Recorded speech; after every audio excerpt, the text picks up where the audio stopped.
We Won't Be Alone, featuring Laura Brim. From Faint, Monster Cat, best of 2015 to 2016. Welcome back to Hybrid Theory. I'm Aurian Archive. Let's get started. And once again, we are back on the SteamDeck. Now, last night, I couldn't sleep, so I ran something like a 4-hour plus live stream covering lots of different questions and answers to aspects of the Steam Deck, and well, that stream went everywhere. So let's try and keep this stream a little bit more focused. I've moved all of these scratch notes into an Impress file, so we'll try and stick to just the Impress file and the browser pages I've got loaded up. We may have to do a quick search or two in the middle of the stream, so if we do, we'll get to that. And you can already see part of the Impress file in the background. So let's see what we got going on. Valve isn't telling everything. This comes down to the hardware specification of the Steam Deck. I don't think Valve has tipped all of its cards. Now, I do have to clarify, Valve has not contacted me. I have not seen any emails to any press account that I've used in the past that Valve is aware of. I have not had any personal communication from any current or former Valve employee. I have not been contacted by any original design manufacturer or original equipment manufacturer. This is all extrapolation based on various, well, I'm going to call it evidence, but little things that aren't adding up. Now, I am going to state outright that all hardware decisions are affected by the available component supply. The decisions on what Valve has unveiled to date, I believe, are based on the supply of components that Valve is confident it will be able to lay its hands on. Now, that being said, I do think that the Steam Deck provided to other games press, again, I have not been provided one, I believe those are prototype units and are not representative of the final product. I believe that the final product will be determined by what hardware Valve can acquire in bulk to meet the pre-registration manufacturing orders before the product actually launches. Now, Valve, again, I think that Valve has the initial Steam Deck specifications are based on the hardware that Valve can source to meet the launch date. But I think that based on the initial feedback, that there are Generation 2, Generation 3, and Generation 4 units likely under development. I also think that given the rapid turnaround time, again, referencing previous live streams, we do not know who is actually manufacturing the Steam Deck. We don't know who is manufacturing the components. We don't know who is putting the system together. Now, because we don't have that information, we generally don't know what Valve's actual manufacturing costs are. So my opinion is, and as I've outlined here in text, that if there are generational units, an improvement to the base specification that can be manufactured at the same price that it costs Valve to make, ship, and deliver that product to your doorstep, if that generational unit can be had for the same price, I think that Valve will offer pre-purchasers a discount, as in, like the 512GB unit on a Generation 1 will be sold, finally you will pay the 256GB price, or you may even sell as low as the 64GB price, and there won't actually be any 64GB eMMC systems made. And then you will be able to, but if you want to, and you want the later generational device that maybe has an improved specific hardware specification, you'll pay the full price that you pre-registered for that generational system. Now again, that's just extrapolation. I don't know if Valve is going to do that, but this is centered around some things that are not adding up. So what's not adding up? That chipset. Exactly what chipset are we expecting? Is it really a USB 3.x class controller? Or is Valve playing cute like they did with the memory controllers?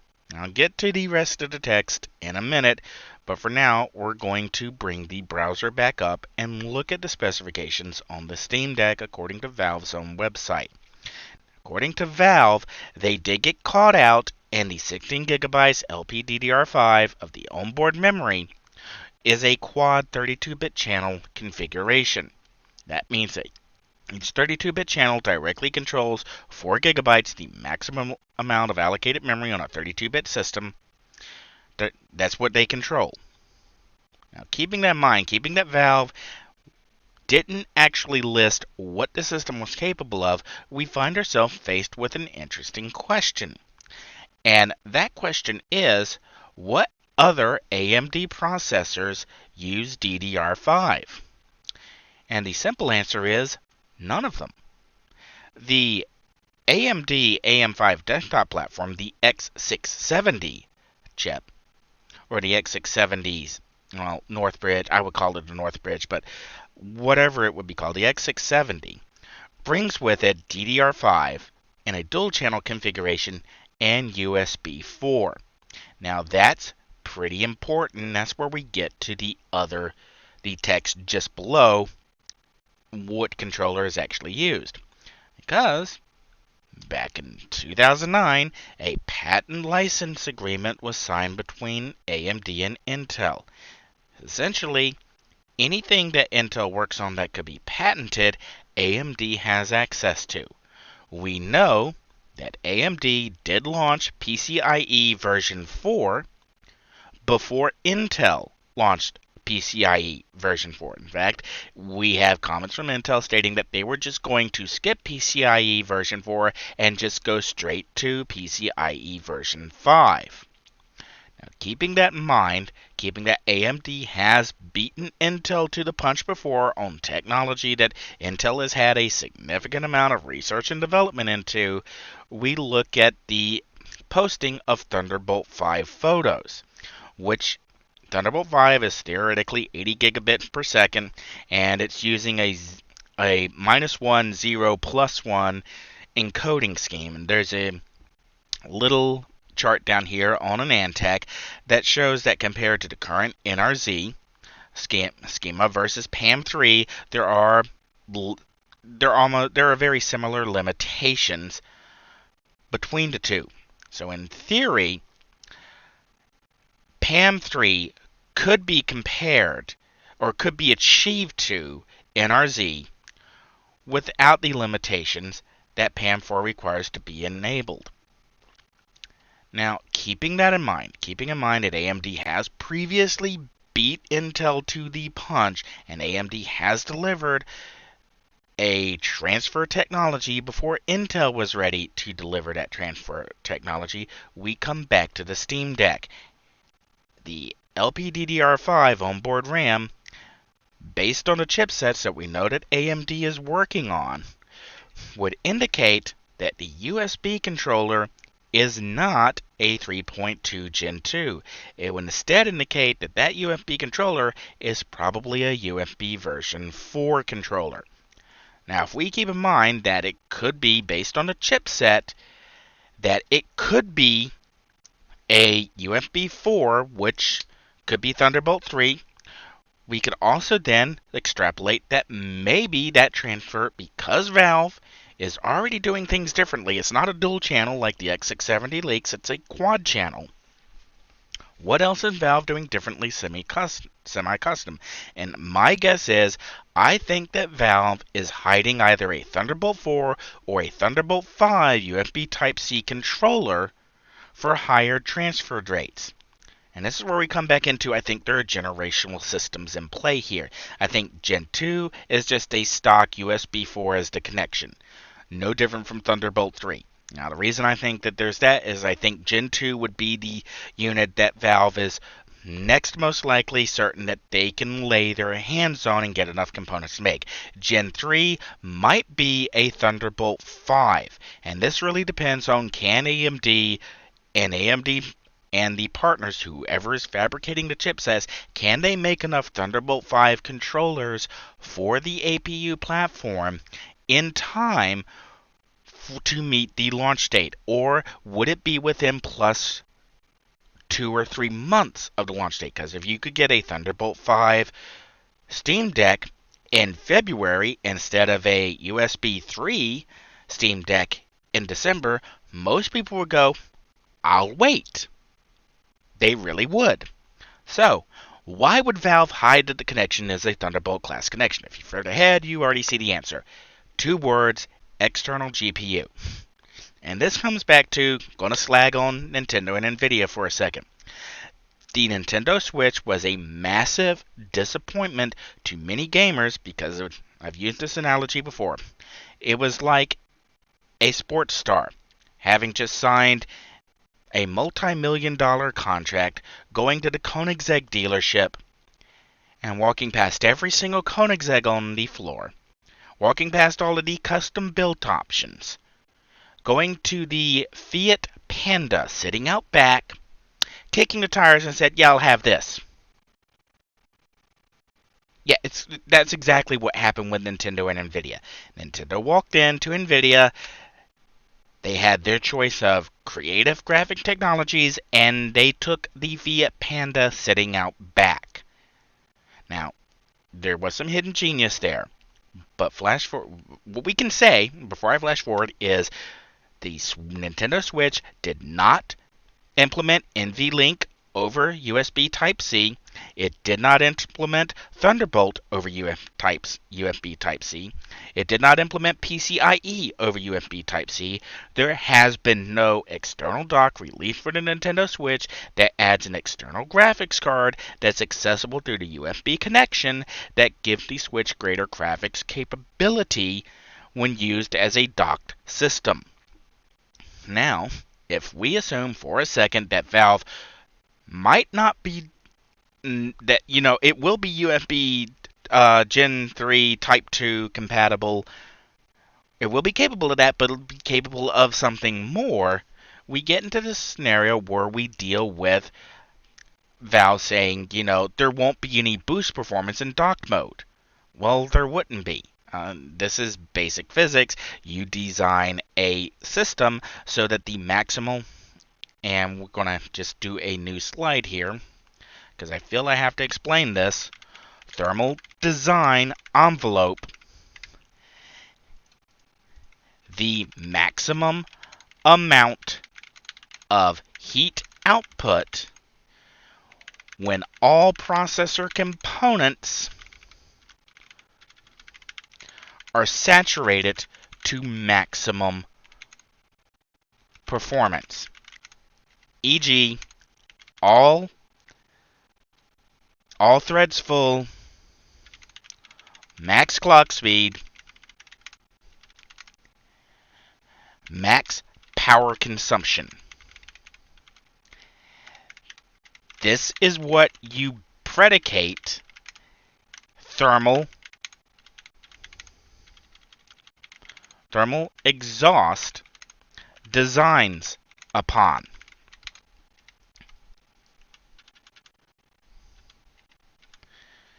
Alright, and okay, we've gotten funky with the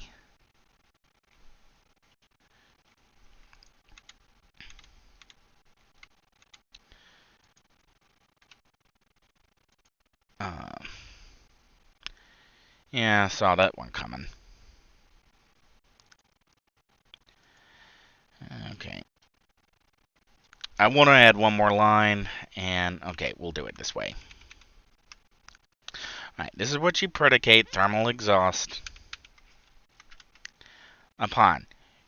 Your thermal solution must be able to exhaust 100% of the heat at maximum consumption. If it cannot, your design is broken. Yes, these are shots fired at overheating graphics cards. If the graphic card is designed correctly, if the platform is designed correctly, it cannot, by design, enter into an overheated condition unless the thermal exhaust system, the equipment that removes the heat, has been compromised. Dust in the fan, blocked fan, cat hair in a fan, dog hair in a fan, things like that, and then you just clean the fan and it should be working.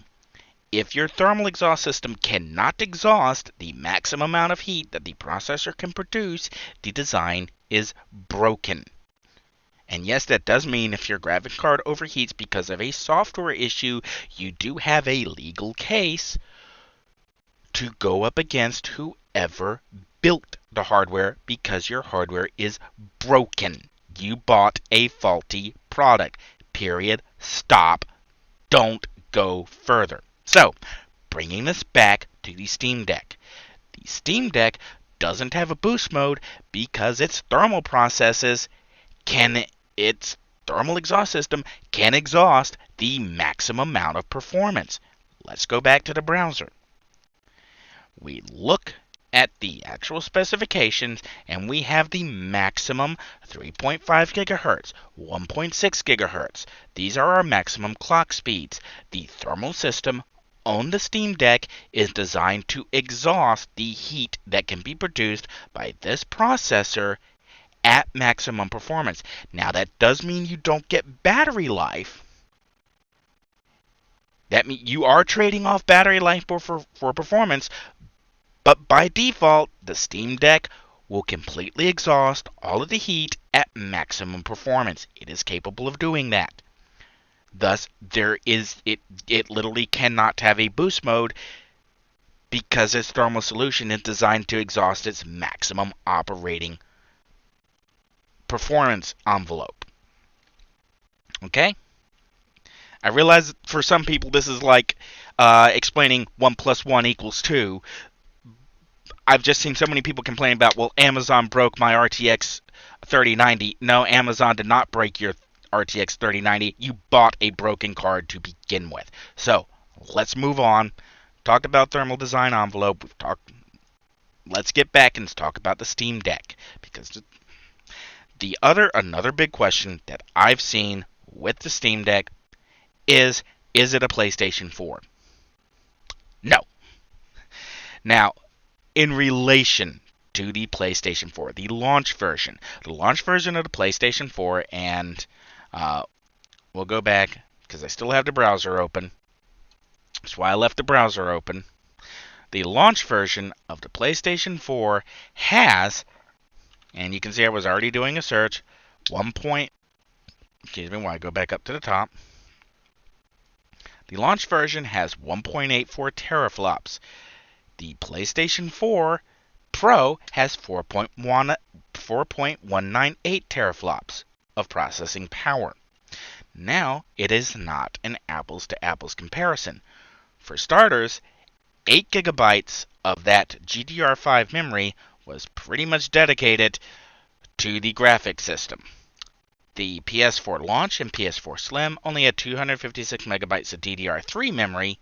Okay, and this is where we come back to an AMD system with DDR5 support. Do keep in mind that is GDDR memory, graphics DDR memory, not LP or not standard desktop memory. So there is a difference here. So if you're looking at that and going, as we go back and look here on the SteamDeck where we had LPDDR5 and GDDR5 are not the same thing. And again, this is where this 8 gigabytes of DDR5 memory, GDDR5 memory, is specifically related to the graphics memory. Now, yes, the APU probably could access it. But when we look on the PlayStation 4 Pro, we see that it went up to 1 gigabyte DDR3 RAM for the processor for the Jaguar processors, the cores to actually have access to. Now, keeping that in mind, that we have done a semi-custom design here on the PlayStation 4 that has mixed memory types. We don't have a mixed memory type on the AMD APU as used in the SteamDeck. We do have a much more finely tuned quad 32-bit channel controller, and that alone is probably going to be. There's other factors to keep in mind here, and so we'll turn the browser off for a second, and we'll look at the slide. And The Steam Deck is probably more powerful in terms of applied rendering. First of all, it's got better memory management. It's got more finely controlled memory management. Second of all, it's got a faster system bus. The PlayStation 4, pretty sure, because I've got one, didn't have a solid state drive. It had a magnetic drive. Now, you could put a solid state drive in it, but it would only be accessible over a serial ATA interface. You could get the maximum amount of performance throughput over serial ATA that way, but that was about it. So, there is every reason to expect, based on system level performance, that per application, per rendering API, per instruction, per content generation, the Steam Deck will give greater rendering performance than the launch PlayStation 4. Okay? So we've dealt with no boost mode, and we're actually going to change this to there is no boost mode. And the Steam Deck, comparable to a PlayStation 4, but in all likelihood, you can consider it better than a portable PlayStation 4 with the same hardware as the launch PlayStation 4. So, let's actually talk some more about that processor. How different is it? How different is it from the PlayStation 4? How different it is from the one used in the Xbox One? What exactly is this processor capable of based on the information that we do have access to? Well, I made up we'll go over the block diagram first. Well, first of all, we'll ask the questions. What are the cache levels? Are the caches coherent? Are the threads coherent? Can each thread independently access a memory controller? Can NVMe swap on this solid-state drive be used as system RAM? Are the GPUs able to independently access memory controllers? Can NVMe swap be used as video RAM? So, let's look at our block diagram. Again, this is just conjecture. I don't actually have any detail from AMD over how this is constructed. This is just constructed based on the evidence that is listed on the Steam Deck website and what I know about existing AMD processors and in the existing AMD processor design. What I have here is in our middle is our thread 1, thread 2, thread 3, thread 4, thread 8, thread 7, thread 6, thread 5. Each thread, at least theoretically, could be assigned its own L1 cache, and each L1 cache could have its own separate L2 cache, but because it's all part of one core, each core has its own single L1 cache and L2 cache. Now, what we don't know at this point is if there is an L3 cache that all cores have access to, and thus all threads have access to. We do know that there are 4 memory controllers. 1, 2, 3, 4. We do know there are 8 graphics compute units. 1, 2, 3, 4, 5, 6, 7, 8. We do know that there are 16 gigabytes of memory with 4 gigabytes to each memory controller. So 1, 2, 3, 4. What we don't know is how these connect. Can the graphics cards in the graphics processors, the actual independent units, independently access each memory controller? Can G1 see MC1, MC2, MC3, and MC4 and access whichever one it wants to? Can G2 see MC1, MC2, MC3, MC4 and access whichever one it wants to? We don't know. And this actually does matter, because depending on how this is actually configured, this may not even be the most complex diagram of what can talk to what. Because we still have the backplane to consider, the actual system interconnect. The NVMe drive, or the eMMC drive, could potentially be accessed by the processor and the graphics card, or the graphics units, independently. And I did this before in a previous live stream, and I'll run through it quickly again. The lowest memory you can get on a Steam Deck is the 64 gig eMMC. And we'll go back, we'll bring up the browser, and we'll scroll down and I'm probably already sitting there. Yep, 64 gig eMMC. That is the lowest drive that you can get. So we'll go ahead and turn the browser back off and focus in on our slide here. Now, as I stated before in a previous live stream, if you're running a standard Linux distribution, you can do a 20 gig root drive that has all of your application data and have room left over. Now, if you did 20 gigabytes for your root and just ran everything else in the /user or the /home, preferably in /home, you could have 12 gigabytes of space for swap RAM. That's assuming that you allocate half of the 64 gig drive, 32 gigabytes, to be your swap, or to be your root partition and where your swap is. So you have 20 gigs for root, 12 gigs for swap. And you then could use the swap file as system memory or video card memory. And yes, Linux can do that.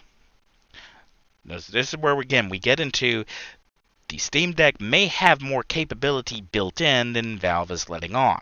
Now, whether or not that's actually exposed for a developer to use with native APIs and ABIs is a completely open question. I don't know. But this isn't where things stop getting complicated.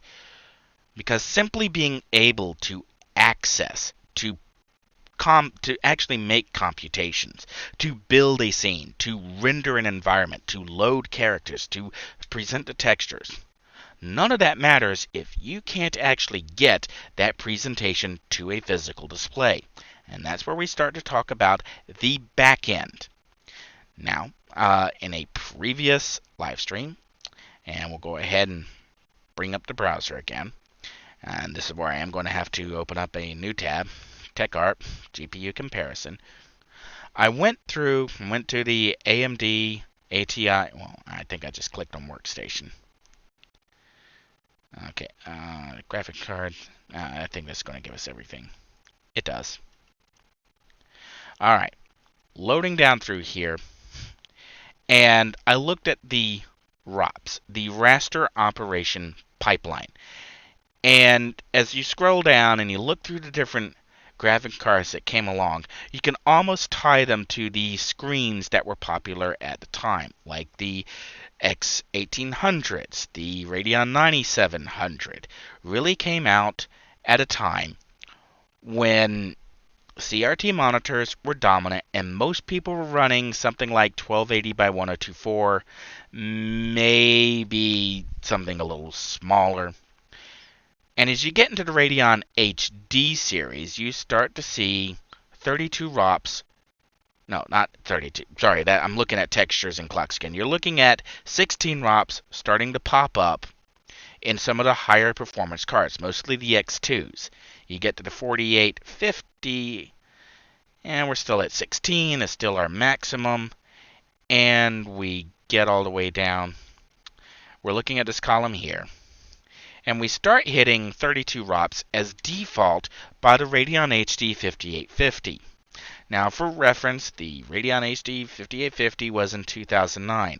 So about the same time when 1080p, 1080 progressive televisions, and higher resolution monitors based on 1080 were starting to become very popular and very inexpensive.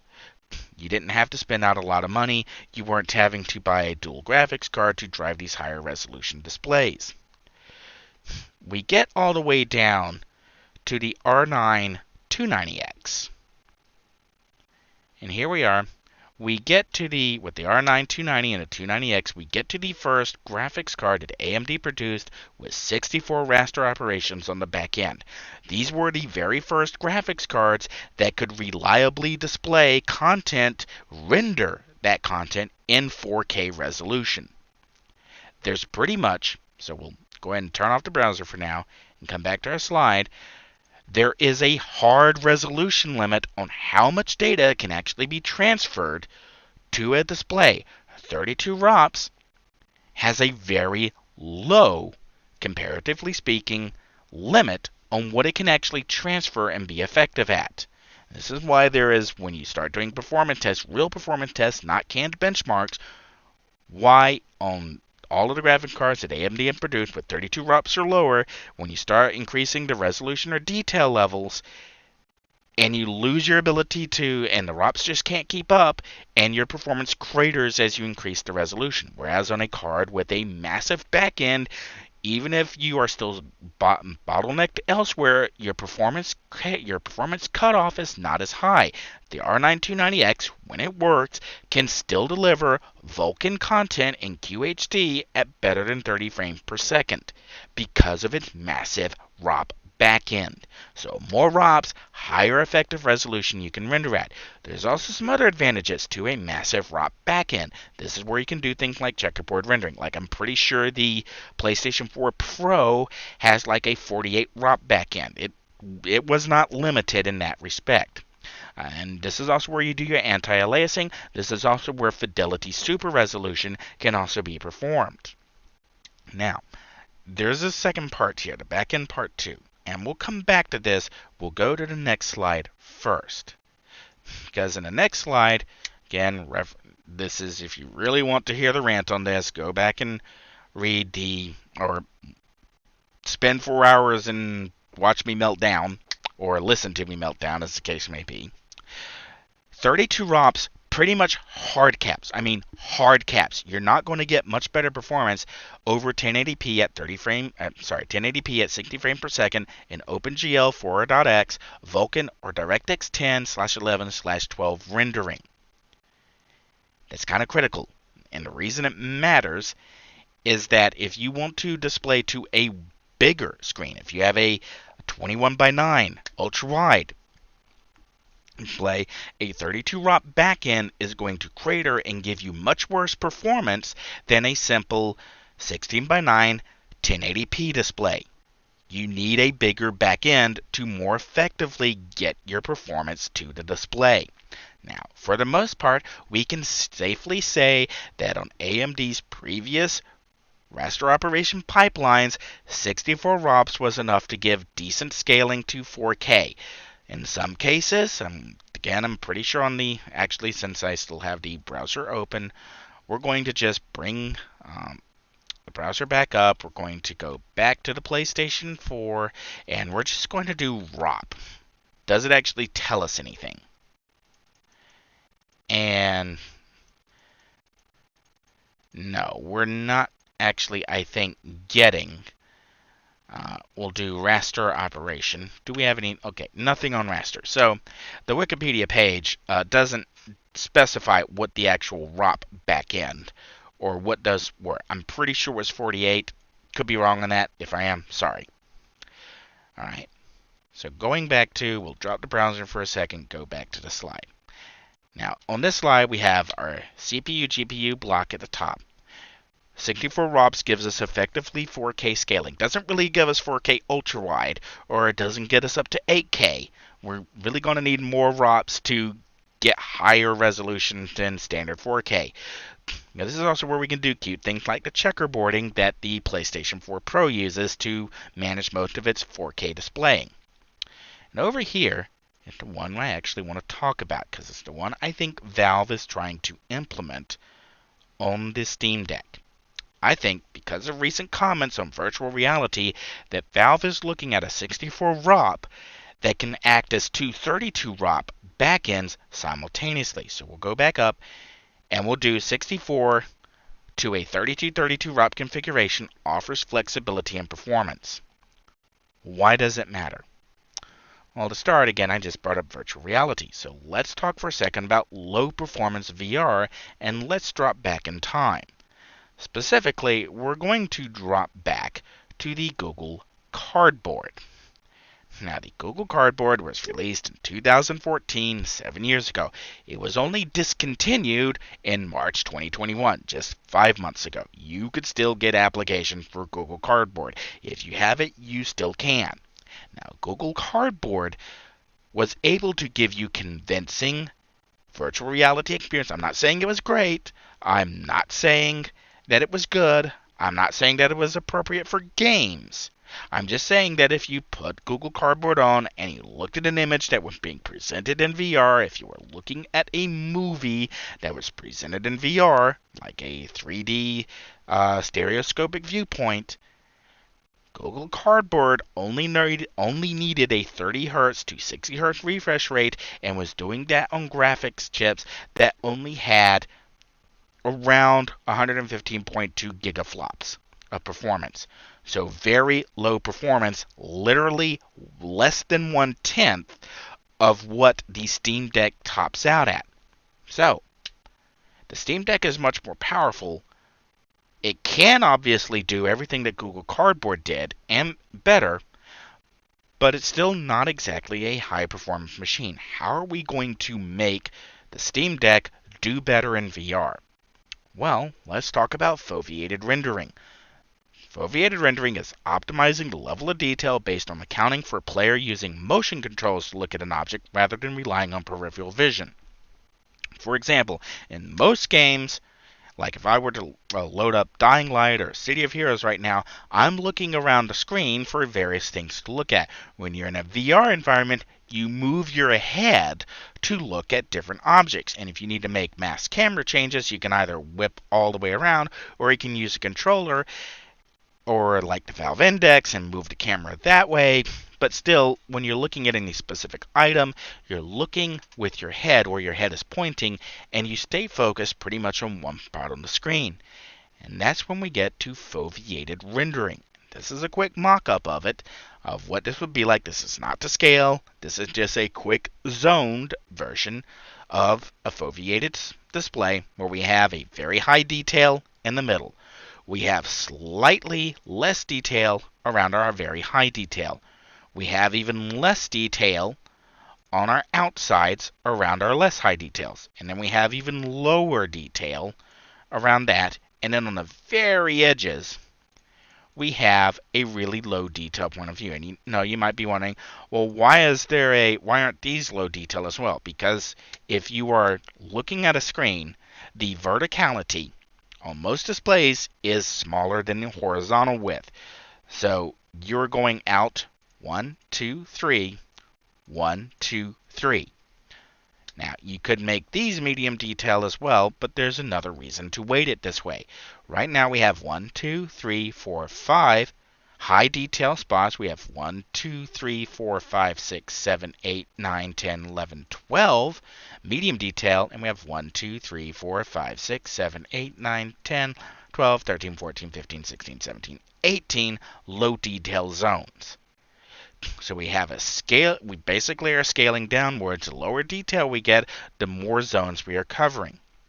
So what does this mean if we couple this with our ROP count? Now, here we have a more aggressively optimized for detail viewing example. In this case, we've got a greater weight of medium detail and a lower weight of lower detail in these foveated views.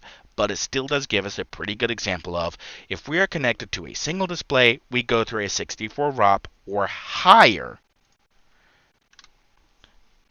raster operation pipeline, and thus we can drive, maybe not render in, but we can drive an 8K display, or we could drive like 4K ultra wide.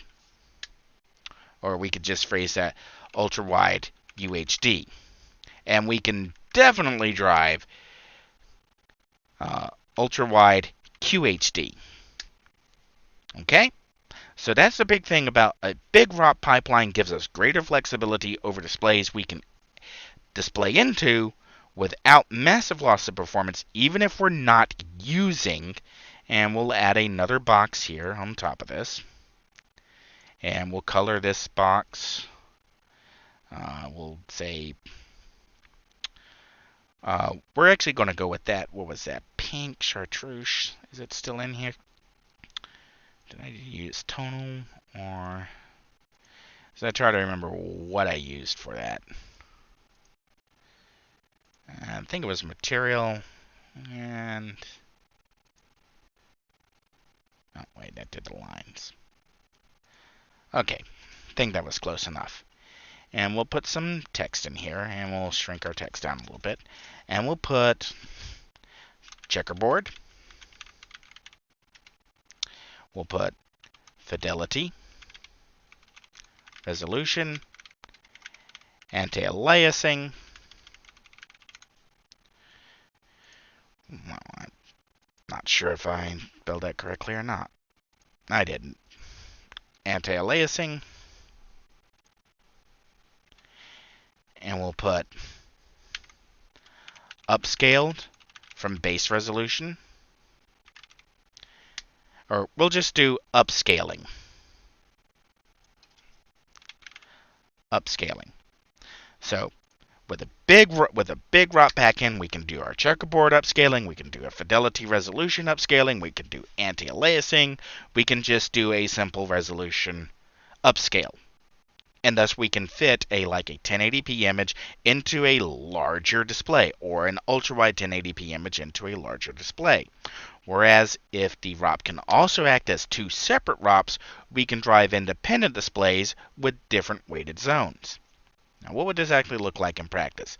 So here we are back to, we've got our processor diagram, and we're looking at a foveated view. And we'll just move, since we are not really concerned with our display and our big ROP count right now, we'll just move it over here to the side, and we'll just focus on here. And here we've got all the possible configurations. And we've got it kind of color-coded. So our G1, G2, G3, and G8 are all talking to 132 ROP, and they are talking to one display. And here we have the higher weight version, the unoptimized version from before. Over here we have G7, G4, G5, G6. They're talking to the other 32 ROP, and they're controlling the other display. We can also see that these 4 graphic processors have exclusive access to this 4 GB memory bank, and these 4 graphic processors have exclusive access to that memory bank. Now, how they're controlling it, they've taken access over the separate orders here. So we just need to flag that purple, and we need to flag this dark purple. Well, wrong dark purple. Really wrong dark purple. Was it that one?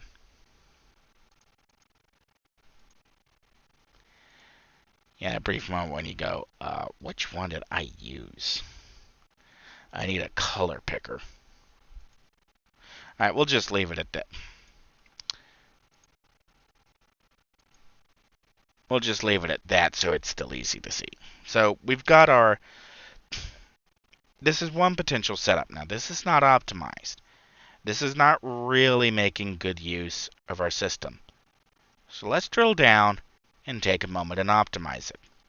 So now we have the same thing. We're not worried about the displaying, we're just worried about the virtual reality performance. And here we have more cleanly laid out that the memory controller 1 is being accessed by G1, G2, and G3. These have exclusive access to the 4 GB of memory, and they have exclusive access to 1/2 of the ROPs, and they're using that to drive a weighted display. In this case, G1 only have to worry about 1, 2, 3, 4, 5 zones of high detail. G2 only have to worry about 1, 2, 3, 4, 5, 6, 7, 8, 9, 10, 11, 12. 12 zones of medium detail.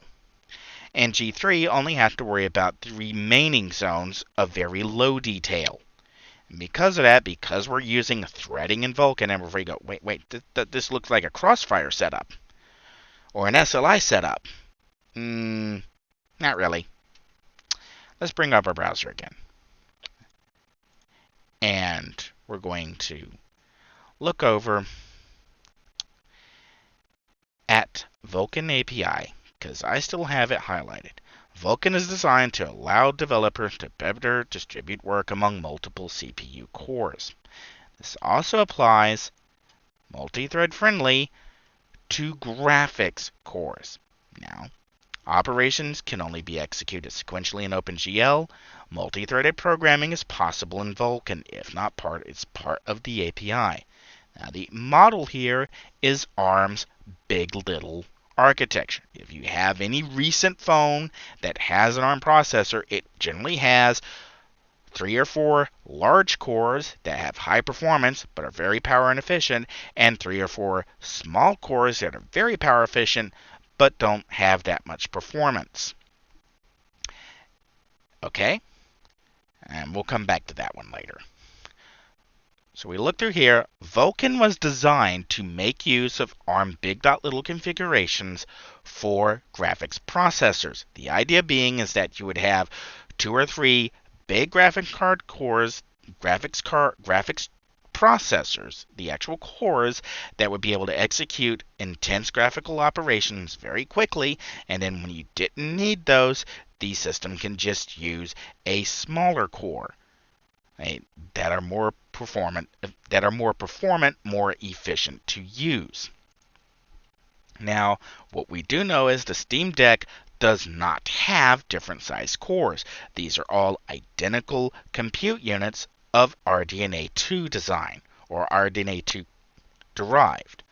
So bringing us back to looking at our block diagram here, what we're looking at is somebody who is using threading in Vulkan to make sure that each core is handling a different zone and is making optimized use of where to display to and letting the ROP handle the mixing that each core is giving it. On the flip side, we can see that G7, G6, and G5, again, they're doing the weighted. G7 maybe has the high detail, G6 maybe has the medium detail, G5 maybe has the low detail. They have exclusive access through Memory Controller 4 to that 4 gigabytes of system memory, and that's plenty of performance on LPDDR5 to drive a VR panel for each eye. And because you're in Vulkan and it's multi-threaded, you can get that separation between your rendering threads. You can get that angular viewpoint very quickly, very efficiently. Okay? So, with that in mind, what's this yellow?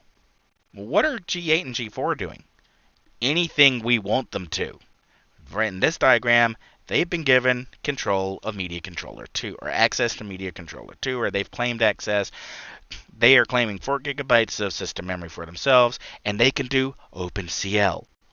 They can do CUDA, and for the record, CUDA does not require NVIDIA hardware. CUDA can be run on any computational platform, period.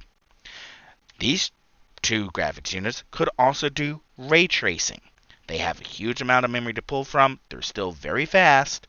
They can do ray tracing and offload it while the other graphics units take care of the actual scene rendering. These graphic cores could also do audio. For example, Sony loved using a graphics processor to process audio, because that was much like processing audio on the PlayStation 3.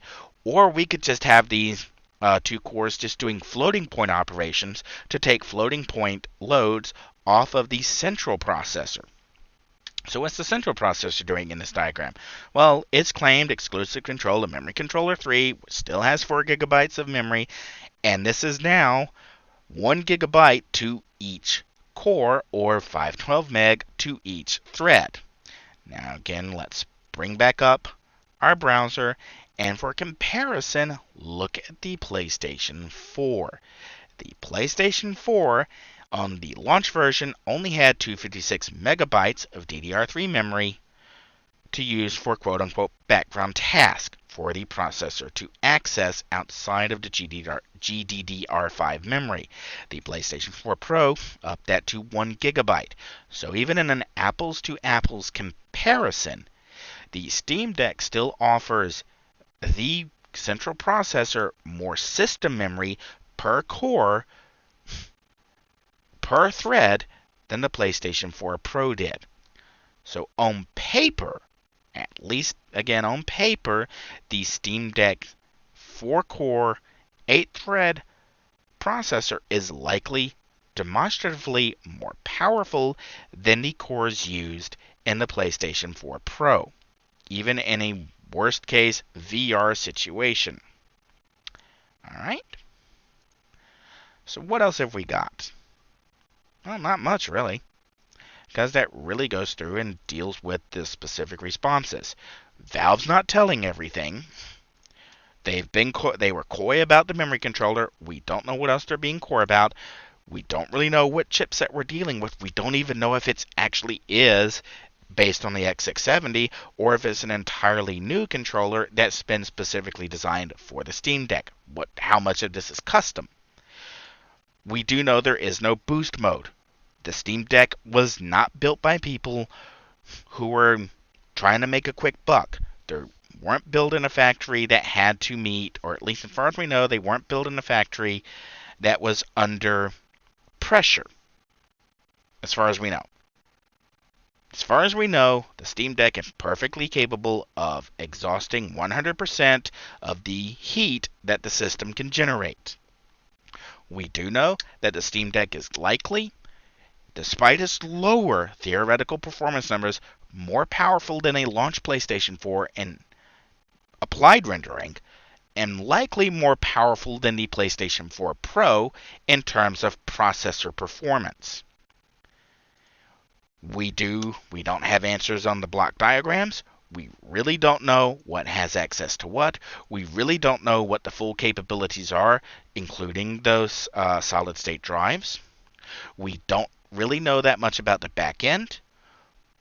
What we do know from the prototype units that have been sent out, they do appear to have been shipped with a 32 ROP unit, based on some reports that the Steam Deck is not handling large screen TVs very well. All I can say to that is, Valve, look at AMD and tell them 64 ROPs, period, or higher. I mean, higher is good. The more ROPs you have, the more creative you can get with the back end. But again, there is a trade-off here. You're going to run into performance limitations of the rest of the system long before you run into 64 raster operation performance. Raster operation pipeline performance. Now, that being said, not like AMD has been sitting twiddling their thumbs on the ROPs all these years, although the lack of 64 ROPs in the medium to low end, and the apparent lack of desire to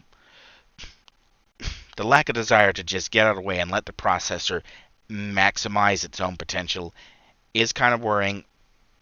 Don't really know how that's going to go, but this is the configuration: 64 ROP with ability to do 32 ROP, and that gives us a very good VR performance using foveated rendering, where we can use Vulkan to schedule where our threads are going to go. You might notice there's another slide, but that's getting away from hardware and was getting into conjecture. If you want to see that slide and what's on it, you can watch the 4-hour live stream from last night. And if you don't want to wait that long, or you don't have that long to spend listening to a live stream about the Steam Deck, I will be covering that slide and will be doing further extrapolations. But again, at that point, it's entirely guesswork, and it's predicated on an economics viewpoint, and that's going to be a lot more complex. Right now, what are we at? We are at 53 minutes. I'd really like to keep this under an hour, so I'm going to end it here. This has been Aurian Archive, going over the Steam Deck yet again. I will be back, and I'll catch you later.